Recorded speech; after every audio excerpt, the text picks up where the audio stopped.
সকাল সকাল বোলপুরের জন্য বেরিয়ে গেছি। যাই হোক, এখন রেল গেট ক্রস করছি হাই রোডে ওঠার জন্য। আর এখন টাইম হচ্ছে অ্যারাউন্ড 7:17। অ্যাজ ইউজুয়াল আমরা লেট করে ফেলেছি, মানে আমাদের বেরোনোর কথা ছিল 5টা, 5:30 ওরকম, কিন্তু এখন বেরিয়েছি আমরা 7টার সময়, 7:18 বাজে। যাই হোক, তো এখন রাস্তা মোটামুটি ফাঁকা, কিন্তু সানডের জন্য একটু চাপ রয়েছে। এখন দেখা যাক কি হয়।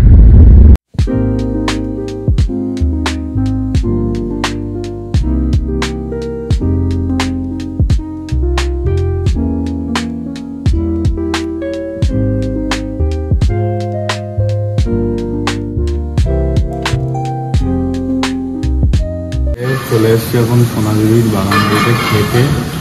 ভিতরে অ্যাম্বিয়েন্সটা কিছুটা এরকম, খুব সুন্দর জায়গাটা।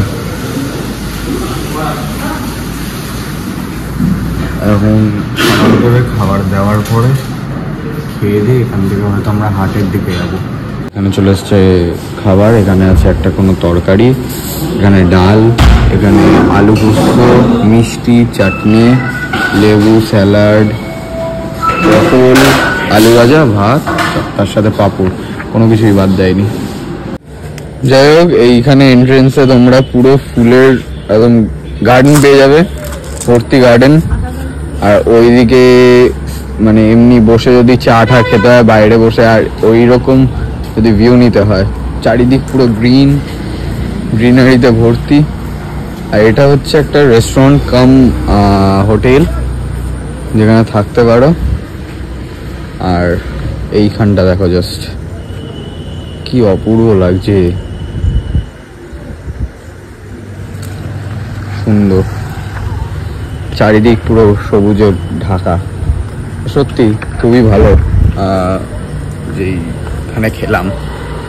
যাই হোক, এখন এখান থেকে বেরাবো, বেরিয়ে হয়তো আমরা যাবো সোনাঝুরির হাট। বিশাল রোদ। আমরা খাওয়া দাওয়া করলাম, আজকে লাঞ্চটা কমপ্লিট করে ফেললাম সোনাঝুরির হাটে। সোনাঝুরির হাটের থেকে এই 5-7 মিনিটের রাস্তা, সেটা হলো সোনাঝুরি বাগান বাড়িতে। আর এখান থেকে আমি হেঁটেই ওইটুকুনি কভার করছি, দূরে বাদ্যি বাজছে, ওখানকার নাচ ফাচ শুরু হয়ে গেছে, বোঝা যাচ্ছে। যাই হোক, আমি হেঁটে আসছি, পিছনে বাবাই গাড়ি নিয়ে আসছে। এখন ও গাড়িটা হোটেলে ওখানেই পার্কিং করে রেখেছে। যাই হোক, আমি একটুখানি হেঁটে জঙ্গল টঙ্গল করে বেশ ভালো লাগছে। সাইডে জঙ্গলই হয়ে গেছে, বড় বড় গাছে, আর পরিবেশ তো প্রচুর শান্ত।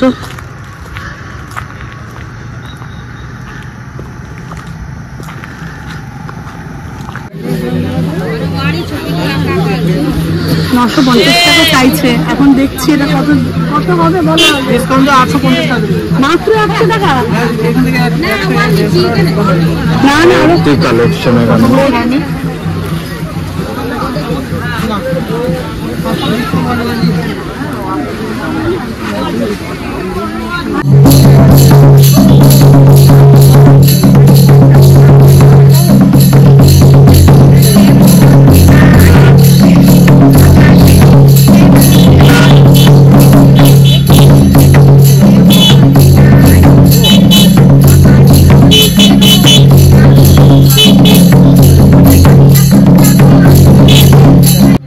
সোনাঝুরির হাটে কামদুনির দোকানে এসেছি। দাম তো কমাচ্ছে না, যে একটু কমাতে বলছি হ্যাঁ করে খেয়ে দেবে বলছে, শাড়িও নিয়ে যাবেন, টাকাও নিয়ে যাবেন। দেখো, এবার সেকেন্ড চাদরটা নেওয়া হচ্ছে, যদিও 500 টাকার মতো দেয়। তাহলে করো হ্যাঁ করো, হবে চলো, এই চাদরটা তাহলে আমি নিয়ে নিচ্ছি। দাম চাইছে প্রচুর দাম চাইছে, শুধু বার্গেনিং করে বলতে হয় 500 টাকা, বলে সরে যেতে হবে, তাহলে পরেই হবে। এই একটা, আরেকটা কোথায় গেল, আরেকটা কোথায় হারিয়ে গেছে। যাই হোক, দুখানে নেওয়া হলো। প্রচুর মার্কেটিং করেছে, বাড়ি গিয়ে সব একবার করে দেখিয়ে দেবো। এখন এতভাবে দেখানো যাচ্ছে না, কারণ প্রচুর দোকানপাট। এই বাচ্চাটা এত সুন্দর করে এসে বললো, কি বললি বল? একটা পেঁচা নিতে। দেখো, এইগুলো ওর থেকে 5খানা নিলাম। এইটুকু বাচ্চার কাছে আর কি কমাবো, যাই হোক নিয়ে নি।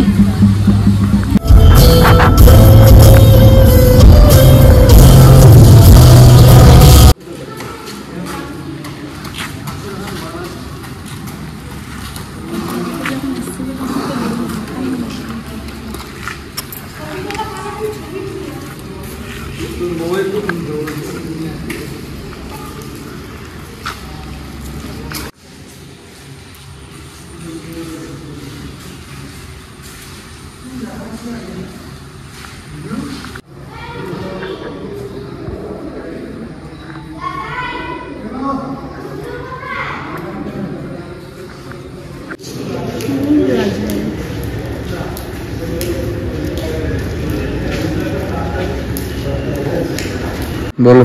আমরা বসে গেছি আজকে সেন ফ্যামিলির সঙ্গে দেখা করতে, মিট আপ আমাদের হচ্ছে। বন্নি সেন, কাকিমা, আর এটা হলো পিসি। যাই হোক, এনার সঙ্গে সবার সঙ্গে দেখা হলো আমাদের আজকে। আমি তো ভাবতেই পারি না দেখা হবে বলে। কলকাতা থেকে লক্ষ্য আমার বন্নির সঙ্গে দেখা করা, আজ শুরু হয়ে এসেই দেখা হলো। বিশাল বড় পাওয়া, সত্যি আমার কাছেও বিশাল। তোমার কাছে সত্যি সত্যি কলকাতা থেকে ভেবেছি বন্নির সঙ্গে দেখা করবো। আমার মা বন্নি ব্লগ দেখে, কিন্তু বন্নিকে চেনা, কে বন্নি, কার বাড়ি যাবে। আর আমি এখানে কিছু নিয়ে আসিনি। এটাই ভালোবাসা, এই যে এসটা এতটা ভালোবাসা দিচ্ছে, এটাই ভালোবাসা। ভালোবাসা তো অবশ্যই, ওগুলো ভালোবাসি আমি। আর ব্লগ দেখে প্রত্যেকটা ওর প্রেগনেন্সি পিরিয়ড থেকে সমস্ত, মানে বলছি না তোমার পুরোটাই আমার জানা, তোমার আমি অজানা তোমার কাছে, কিন্তু আমার তো জানা মানুষ। বেরাও তুমি বেরাও না, তোমার সাথেই কথা বলি। ভালো লাগার জায়গা নাও। কাকিমার বাড়ি রাম, কাকিমা মানে বন্নি সেনের বাড়ি, গাছে রাম। ফার্স্ট টাইম কপালে ছিল রে তোর। কেমন বলো, আমরা একটু অন্যরকম তো, নিজের কাছে বলে বলছিলাম।